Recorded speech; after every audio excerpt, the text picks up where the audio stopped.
আমাদের পাঠশালা সাকিবের পাঠশালা। সাকিবের পাঠশালা।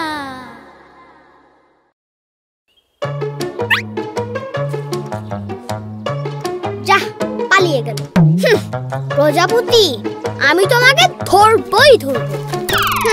তবে রে প্রজাপতি, দেখাচ্ছি মজা। দাঁড়াও দাঁড়াও দাঁড়াও।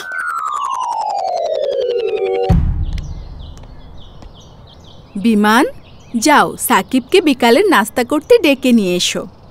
সাকিব! সাকিব! সাকিব তো নাই। নাই মানে? সাকিব! সাকিব! এই সাকিব! গেল কোথায় সাকিব?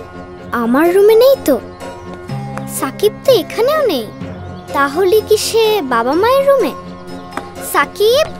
সাকিব! নিশ্চয়ই দাদুর রুমে। সাকিব! সাকিব! এই সাকিব! ইয়া আল্লাহ, সাকিব তো এখানেও নেই। বাবা, মা, দাদু, সাকিব তো কোথাও নেই। আমি বাড়ির সব জায়গায় খুঁজেছি।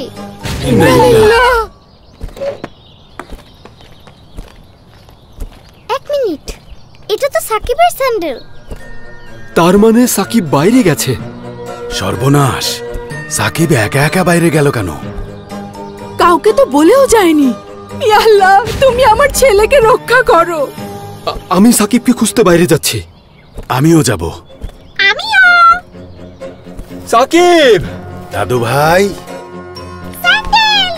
স্যান্ডেল! এটা তো সাকিবের স্যান্ডেল। তার মানে সাকিব এদিকেই কোথাও গেছে। বাবা! বাবা, এ তো সাকিবের গলা। দাদু ভাই!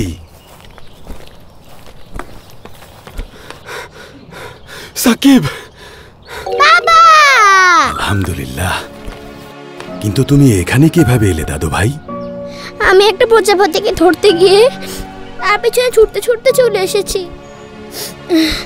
এরপর বাসায় ফেরার জন্য কোনো রাস্তা খুঁজে পাচ্ছিলাম না। শোনো বাবা, তোমাকে কোথাও না পেয়ে আমরা সবাই কিন্তু খুব চিন্তায় পড়ে গিয়েছিলাম। এভাবে কখনো একা একা বাড়ির বাইরে আসতে হয় না। শুধু তাই না দাদু ভাই, বাইরে কোথাও গেলে বাড়ির বড় কাউকে অবশ্যই বলে যেতে হবে। এই যে তুমি একা একা কাউকে কিছু না বলে এখানে এসেছো, তোমার তো কোনো বিপদ হতে পারত। সরি বাবা, সরি দাদু, আর কখনো আমি এমন ভুল করব না। যাব না তো